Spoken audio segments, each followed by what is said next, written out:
Jake C Thomas ചേരുന്നുണ്ട്.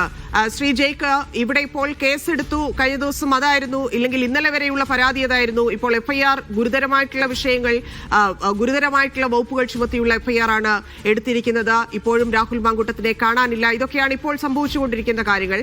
പക്ഷേ കോൺഗ്രസിനെ സംബന്ധിച്ച് ഇപ്പോൾ എടുത്തിരിക്കുന്ന ഈ തീരുമാനത്തിൽ, അതായത് സസ്പെൻഷൻ എന്നുള്ള തീരുമാനത്തിൽ നിന്ന് മറ്റൊരു നടപടിയിലേക്ക് പോകാനില്ല എന്ന് പറഞ്ഞുകൊണ്ട് അവർ ചൂണ്ടിക്കാട്ടുന്നത് CPM-ന്റെ നേതാക്കളായിട്ടുള്ള, ഇല്ലെങ്കിൽ LDF-ന്റെ ഭാഗമായിട്ടുള്ള ആളുകളുടെ കേസും മറ്റു കാര്യങ്ങളുമാണ്. കൂടാതെ രാഷ്ട്രീയമായിട്ടാണ് ഇതിനെ ഉപയോഗിക്കുന്നത്. ശബരിമല കേസ്, സ്വർണ്ണക്കൊള്ള കേസ് മറയ്ക്കാൻ വേണ്ടിയാണ്, മറച്ചുവെക്കാൻ വേണ്ടിയാണ് ഇപ്പോൾ ഇത് ഉന്നയിച്ചത് എന്നൊക്കെയുള്ള ആരോപണങ്ങളാണ്. താങ്കളുടെ മറുപടി എന്താണ്? 2025 ശബരിമല കൊള്ള നടത്തിയ കേസിൽ ഉണ്ണികൃഷ്ണൻ പോറ്റിയും സംഘവും നടത്തിയ തട്ടിപ്പ് അനാവരണം ചെയ്യപ്പെടുമെന്ന് ദീർഘദർശിത്വത്തോടുകൂടെ തിരിച്ചറിഞ്ഞിട്ടാണോ നിലമ്പൂർ ബൈ ഇലക്ഷന്റെ സമയത്ത് ഈ കുട്ടിയുടെ ജീവൻ അപകടപ്പെടുത്താൻ ഇയാൾ മരുന്ന് കൊടുത്തത്? അതൊരു LDF ഗൂഢാലോചനയാണോ? അത് ഇയാൾ തന്നെ ചെയ്തതല്ലേ? 2025 ശബരിമല സ്വർണ്ണക്കൊള്ള ഉണ്ടാകുമെന്ന് മുൻകൂട്ടി അറിഞ്ഞിട്ടാണോ ഈ പെൺകുട്ടിയെ ഭീഷണിപ്പെടുത്തി ബലാത്കാരം ചെയ്തതും അതിന്റെ വീഡിയോ ദൃശ്യങ്ങൾ ഈ അധമൻ പകർത്തി വെച്ചതും? അതിനകത്തൊരു LDF ഗൂഢാലോചനയാണോ? അത് UDF-ന്റെ നേതൃത്വവും അതിന്റെ ഭാഗമായി പ്രവർത്തിക്കുന്ന പാലക്കാട് MLA-യും. മറ്റൊരു ചോദ്യം ചോദിക്കുന്നത്, ഇത് എന്റെ ചോദ്യമല്ല ജയിക്ക്, അപ്പോഴാണ് ഇപ്പം ശ്രീലേഖ IPS ഒക്കെ ചോദിച്ചതുപോലെ ഒരു ചോദ്യമുണ്ട്. അന്ന് എന്തുകൊണ്ട് പരാതി കൊടുത്തില്ല? അന്ന് എന്തുകൊണ്ട് നിയമപരമായി മൂവ് ചെയ്തില്ല? ഇപ്പോൾ ഈ ഇലക്ഷൻ മുന്നിൽ നിൽക്കുമ്പോൾ എന്തുകൊണ്ട് മൂവ് ചെയ്യുന്നു എന്നൊരു ചോദ്യം അവർക്കുണ്ട്. നല്ല ചോദ്യമാണ്. കാരണം ഈ ചോദ്യം നമ്മൾ ഇപ്പോഴല്ല, അത് മനുഷ്യ ചരിത്രത്തിന്റെ വിവിധ ഘട്ടങ്ങളിൽ ഈ ചോദ്യം ഉയർന്നുകൊണ്ടിരുന്നുണ്ട്. ഞാൻ 2 ഇൻസ്റ്റൻസ് പറയാം. നമ്മുടെ കോട്ടയത്തു നിന്ന് KSRTC ബസ് സ്റ്റാൻഡിൽ നിന്ന് സൂര്യനെല്ലിയിലേക്ക് ബസ് കയറി പോകാൻ നിന്ന പെൺകുട്ടിയാണ് സൂര്യനെല്ലി കേസിൽ ഇരയാക്കപ്പെട്ടത്. അന്ന് സൂര്യനെല്ലി കേസിൽ ഈ പെൺകുട്ടി ഇരയാക്കപ്പെടുകയും പിന്നീട് മാസാന്തരങ്ങൾക്ക് ശേഷം ഞെട്ടിപ്പിക്കുന്ന വിവരങ്ങൾ പുറത്തു വരികയും ചെയ്ത സമയത്ത് പല കോൺഗ്രസിന്റെ ഈ പറഞ്ഞ പുകൾപ്പറ്റ അധമന്മാർ വന്ന് ചോദിച്ചത്, അർദ്ധരാത്രിയിൽ എന്തിനാണ് സൂര്യനെല്ലി കേസിലെ പെൺകുട്ടി കോട്ടയത്ത് KSRTC സ്റ്റാൻഡിൽ വന്നത്? അതുകൊണ്ടല്ലേ ഞങ്ങൾക്ക് ബലാത്കാരം ചെയ്യേണ്ടതായിട്ട് വന്നത് എന്നുള്ളതാണ്. നമ്മുടെ ഡൽഹി നിർഭയ ബലാത്കാരം ചെയ്യപ്പെട്ടപ്പോൾ സംഘപരിവാരത്തിന്റെ നേതാക്കന്മാർ ചോദിച്ചത്, ഈ രാത്രിയിൽ എന്തിനാണ് നിർഭയ, പ്രതീകാത്മകമായ പേരാണത് നിർഭയ എന്ന പെൺകുട്ടി, രാത്രിയിൽ എന്തിനാണ് ബസ്സിൽ കയറി യാത്ര ചെയ്യാൻ വേണ്ടി പോയത്? അതുകൊണ്ടല്ലേ ഞങ്ങൾ ബലാത്കാരം ചെയ്തത് എന്നുള്ളതാണ്. അതേ ചോദ്യം അതേ മനസ്സുള്ള ആളുകൾ ക്രിമിനലൈസ്ഡ് ചെയ്യപ്പെട്ട സെക്സ്വൽ പെർവേർട്ടിനെ സംരക്ഷിക്കാൻ വേണ്ടി അതേ ചോദ്യം ഇപ്പൊ ചോദിക്കുന്നു. ഇപ്പോഴെന്തുകൊണ്ടാണ് നിങ്ങൾക്ക് പരാതി? അന്നും നിങ്ങൾക്ക് പരാതി ഇല്ലായിരുന്നല്ലോ അല്ലെ? ഇവരുടെയൊക്കെ കുടുംബങ്ങളിലിരിക്കുന്ന ഏതെങ്കിലും ഒരു കുട്ടിക്കാണ് ഇങ്ങനെ ഉണ്ടാകുന്നതെങ്കിൽ ഈ ചോദ്യമായിരിക്കോ ഇവർ ചോദിക്കുക? നിനക്ക് അന്ന് പരാതി പറയാൻ തോന്നിയില്ലേ? ഈ ശബരിമല കൊള്ള നടക്കുന്ന സമയത്താണോ നിനക്ക് പരാതി പറയാൻ കണ്ട സമയം? എന്തുകൊണ്ട് നിങ്ങൾക്ക് ആ സമയത്ത് നമ്മുടെ സുപ്രസിദ്ധിയാർജിച്ച മമ്മൂട്ടിയുടെ സിനിമയിൽ സോമൻ അവതരിപ്പിക്കുന്ന ഒരു കഥാപാത്രം ചോദിക്കുന്നില്ലേ, നിനക്കൊന്ന് ഒച്ചത്തിൽ കരഞ്ഞുകൂടായിരുന്നോ ബലാത്സംഗം ചെയ്തതിനു ശേഷം? അല്ലേ? ഒച്ചത്തിൽ കരയാത്തതാണ് പെൺകുട്ടിയുടെ കുറ്റം അല്ലേ?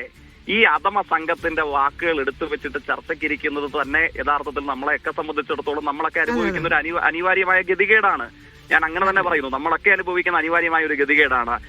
കണ്ണു തുറന്ന് കാണണ്ടേ? ഇതൊരു സങ്കുചിത രാഷ്ട്രീയ കക്ഷിയിൽപ്പെട്ട ഏതെങ്കിലും ഒരു വീക്ഷണകോണിൽ കാണേണ്ട ഒരു പ്രശ്നമാണോ? ഇതൊരു മതജാതി സാമുദായിക കക്ഷി രാഷ്ട്രീയ പ്രശ്നമാണോ?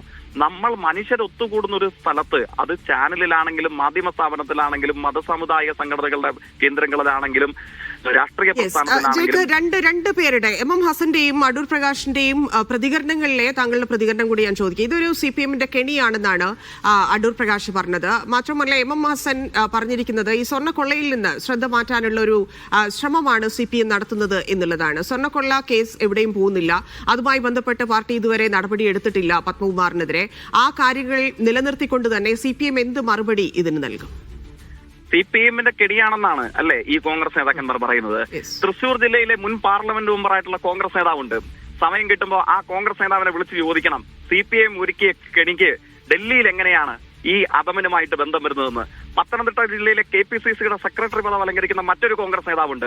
അയാളെ സമയം വിളിച്ചു കിട്ടുമ്പോൾ MM ഹസനും സംഘവും ചോദിക്കണം, ഈ CPM കെണിക്കും പത്തനംതിട്ട ജില്ലയിലെ കോൺഗ്രസ് നേതാവും പാലക്കാട് MLA-യും തമ്മിൽ എന്താ ബന്ധം എന്നുള്ളത്. നമ്മുടെ നാട്ടിൽ 1ഉം 2ഉം സ്ഥാനം അവകാശപ്പെടുന്ന ദൃശ്യമാധ്യമത്തിലെ തിരുവനന്തപുരത്തെ റിപ്പോർട്ടറുണ്ട്. അതിൽ ആ കേസ് സെറ്റിൽ ചെയ്യാൻ ചെയ്ത ആ ന്യൂസ് ചാനലിന്റെ ആധിപത്യം വഹിക്കുന്ന പ്രധാനപ്പെട്ട എഡിറ്റോറിയൽ ടീം അംഗങ്ങളുണ്ട്. അവരോട് ചോദിക്കണം, ഈ ചാനലിന്റെ തിരുവനന്തപുരത്തെ ഡെസ്കിൽ എങ്ങനെയാണ് CPIM കെണി ഒരുങ്ങി വന്നതെന്നുള്ളത്. നമ്മുടെ നാട്ടിൽ വർഗീയ സംഘടനകൾ നയിക്കപ്പെടുന്ന മറ്റൊരു ചാനലുണ്ട്. ആ ചാനലിലെ മേധാവിയെ വിളിച്ചിട്ട് കോൺഗ്രസ് സംഘം ചോദിക്കണം, നിങ്ങൾ വർഗീയ സംഘടനയുടെ ചാനലായിട്ടും നിങ്ങളുടെ ചാനലിനകത്ത് എങ്ങനെയാണ് ഒരു CPI കെണി ഒരുങ്ങി വന്നതെന്നുള്ളത്, അല്ലേ? നമ്മുടെ നാട്ടിൽ സാംസ്കാരിക ശരി, അങ്ങനെയെങ്കിൽ ഈ നടപടിയെടുക്കുന്നതിൽ, അതായത് ഇപ്പൊ രാഹുൽ മാങ്കൂട്ടത്തിനെതിരെ ഉയർന്നിരിക്കുന്ന FIR-ലുള്ള പല പരാതികളും ഉയർന്നിരിക്കുന്ന നേതാക്കളുണ്ട്, മുകേഷ് ഉൾപ്പെടെയുള്ള MLA-മാർ, ജനപ്രതിനിധികളായിട്ടിരിക്കുന്ന ആളുകൾ, അതിലെന്ത് മറുപടി നൽകും? ഇനിയിപ്പോ അതുമായിട്ടാണോ? ഞാൻ പറയുന്നു, അൺപ്രീസിഡന്റഡ് ആണ്, അൺയൂഷ്വൽ അല്ലേ ഈ കേസ്? കേരളത്തിന്റെ ഇന്നയോളമുള്ള രാഷ്ട്രീയ ചരിത്രത്തിൽ സമാനതകളോ സമീകരണങ്ങൾക്കോ ചേർത്ത് വെക്കാൻ കഴിയുന്ന ഒരു അനുഭവമുണ്ടോ? തന്നിൽ നിന്ന് ക്യാരിയിങ് ആയ ഒരു പാർട്ട്ണറുടെ മുഖത്ത് നോക്കിയിട്ട് നിന്നെ കൊല്ലാൻ നിമിഷങ്ങൾ മതി എന്ന് പറഞ്ഞ ഏത് കേസ് കേരളത്തിന്റെ ഇന്നയോളമുള്ള രാഷ്ട്രീയ ചരിത്രത്തിലുണ്ട്?